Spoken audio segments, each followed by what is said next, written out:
começar a falar sobre os 10 filmes indicados? Porque, até 2019, explicando um pouco pra você, até 2009, perdão, o Oscar indicava 5 filmes apenas como o melhor filme, né?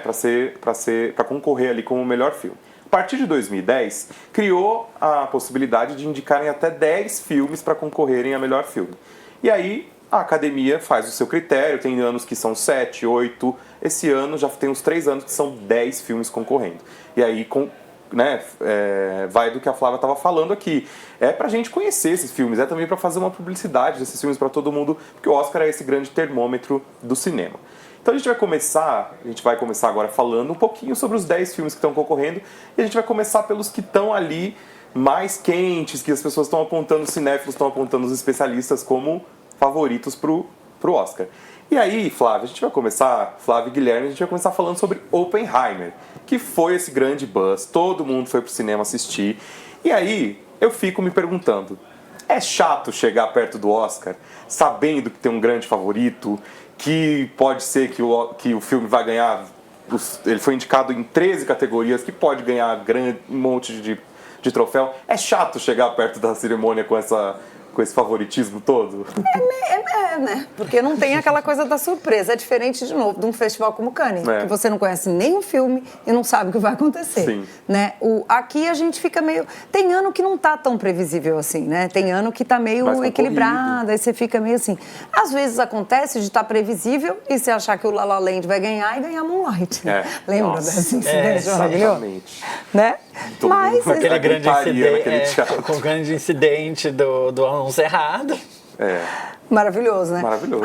Um Parasita.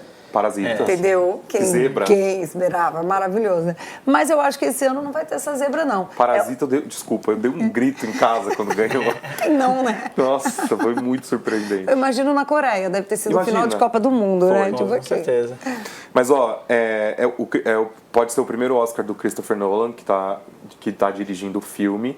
Ele já, enfim, é um diretor muito conhecido. O filme mais famoso que todo mundo conhece deve ser Batman Cavaleiro das Trevas, que é um dos Batmans que fez mais sucesso com todo mundo. Concorre a melhor diretor. Pode ser a grande oportunidade do Oscar consagrar o Christopher Nolan com a estatueta, né? Então ele pode ganhar aí. Oppenheimer dividiu muito também a questão do tempo, Flávio. Né, Guilherme? 3 horas de duração, as pessoas na era de TikTok, tava todo mundo falando sobre isso, assim. Eu gosto de filme longo, consigo assistir, adoro. Mas tem gente que fala sobre isso, assim, um filme de 3 horas, precisava de ter 3 horas de duração, um filme pra contar essa história?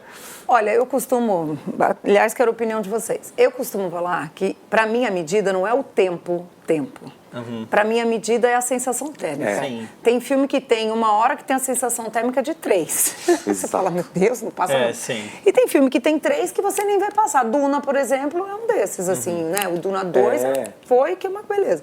E outra coisa, acho que foi a Tina Fey que falou num Globo de Ouro que ela apresentou, né? E ela é uma humorista maravilhosa, roteirista, escreveu assim: qual é a diferença entre série e filme? O filme é aquele que tem mais de 1h30, 2, e você reclama que é longo. Série você vê 25 episódios e você nem vê. Então, assim, qual que é o problema? É verdade. O problema, eu acho que é isso que você falou. A gente está numa era de desatenção, que os vídeos têm 15 segundos, não pode passar de 1 minuto no Reel, né? E aí você fica com o seu relógio interno treinado. A coisa começa a te exigir um pouco mais de atenção plena, como a gente fala, a gente começa a ficar incomodado, né? Porque a gente já está na ansiedade, todo trabalhado na ansiedade. Total. Então eu acho que é meio isso, assim. Agora, eu não acho que nenhum desses longos aí, né? Não sei como vocês sentiram, me incomodou. Nenhum desses filmes longos, até o do Scorsese, que eu também vi no Festival de Cannes, exausta, porque a gente vê, 40 filmes em 15 dias. Todos de 3 horas. Eu falei, vamos lá. E eu acho que o filme do Scorsese, apesar de ser um arco longo, que parece um arco de romance de filme, né? Romance, eu quero dizer literatura. Ele entrega. Porque acontecem tantas coisas, acontecimentos tão impactantes também, é aquilo que é narrativa. Mas eu também acho que o Oppenheimer, ele conseguiu uma coisa que as pessoas sabiam que o filme era muito grande. As pessoas não descobriram, né, quando entraram no cinema.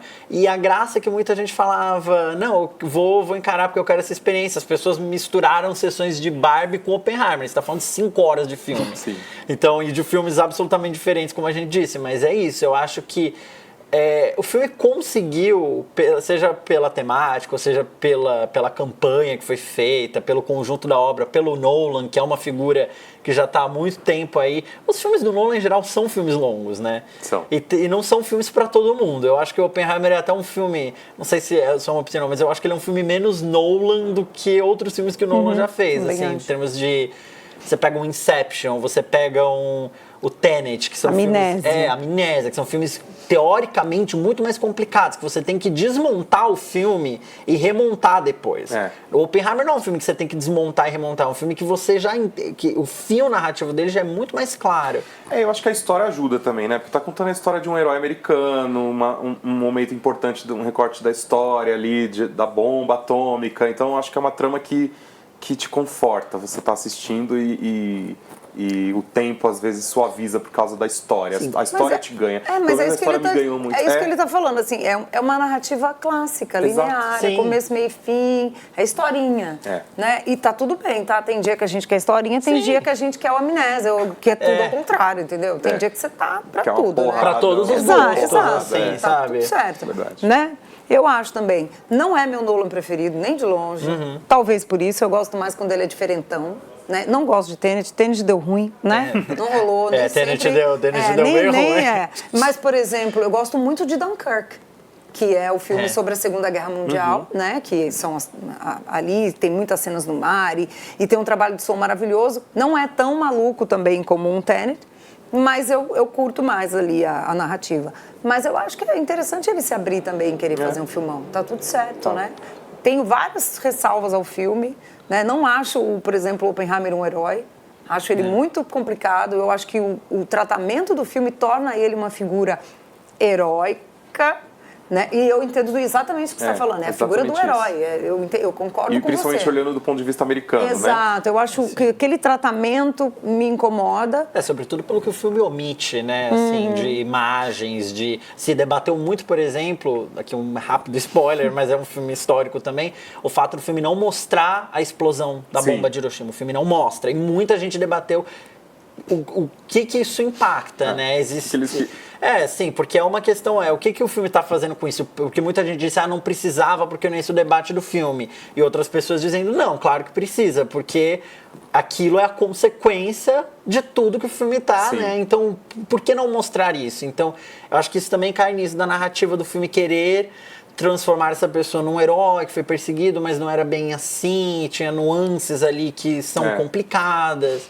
E eu acho que ele se encaixa num momento histórico que a gente vive também de guerra, né? Sim. De ameaças nucleares. Então, pelo menos a sensação que eu tive assistindo era essa, assim. Trazia uma reflexão sobre o armamento nuclear de um modo geral. Tipo, o final do filme você sai dali meio assim... Cara, se essa bomba explodir aqui, se alguém decide apertar o botão vermelho, realmente acabou tudo. E aí traz o conflito individual dele por ter criado uma coisa que poderia dizimar uma é um debate interessante, né? E eu já falei isso milhões de vezes, minha primeira e não vai ser a última, que eu tenho questões ali com a narrativa em si, porque pra mim, o ápice dramático do filme é a bomba. Só que ele cria todo um ápice em cima do nosso fetiche por fogos de artifício, pela bomba, pelo drama, mas não é a bomba real, a que a gente sabe o que aconteceu com aquelas milhares de pessoas inocentes. É uma bomba que explode num lugar protegido e ele é um grande fogo de artifício que você fica... Então, assim, cria um fetiche por aquilo que parece que aquilo é só aquilo, mas aquilo não. Aquilo é a bomba que matou milhares de pessoas e que a gente tem outras tantas... Então, assim... O filme está colocando isso, mas o meu sentido está sendo traído por um fascínio por aquilo. Ao mesmo tempo, tem gente que vê a genialidade nisso.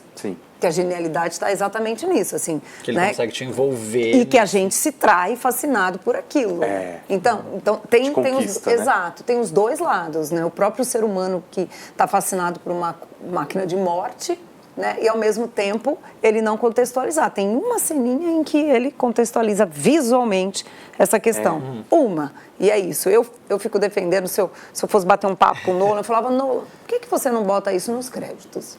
Bota cenas de Hiroshima no crédito, Nagasaki no crédito, porque aí você corta pro real. Por exemplo, tem um filme do Spike Lee que ele faz isso, que é aquele o KKK da Ku Klux Klan, Sim. que é a história dos policiais, é super divertido, é engraçado, no Spike Lee sempre traz humor.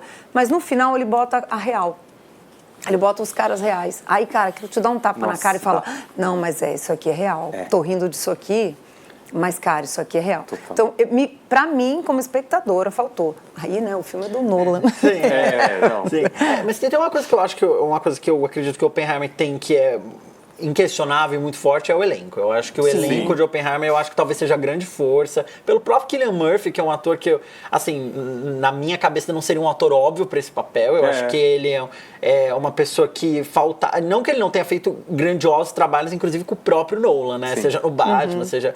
Mas é um ator que até então eu acho que não tinha ganhado esse tipo. Até teve no Peaky Blinders, que era uma série, mas eu acho que agora ele realmente teve esse canal aí, tanto que ele é um dos favoritos para o Oscar de melhor ator, se não o grande favorito, né? Provavelmente o grande favorito. E você tem ali outros atores também, o Robert Downey Jr., que assim, então, a gente pode até debater se ele merece ou não esse destaque todo que ele está ganhando, mas é uma espécie de renascimento para ele pós-Marvel, né? Sim. Porque se tinha esse questionamento do que viria depois, né? E é uma coisa ali, Emily Blunt, entendeu? Então você tem atores ali que estão muito bem colocados nesses papéis. Então eu acho que se tem um mérito muito grande desse filme, apesar das questões narrativas, é esse. Eu acho que o elenco está todo muito bem escalado e muito bem alinhavado dentro da proposta. Eu ia dizer que, olhando do ponto de vista do público em geral, eu imagino que as pessoas devam assistir e olhar o Cillian Murphy e falar, olha o cara do Peaky Blinders. Aí aparece o Robert Downey Jr., olha o Homem de Ferro. Homem de Ferro. Né? São papéis que ficaram reconhecidos por isso.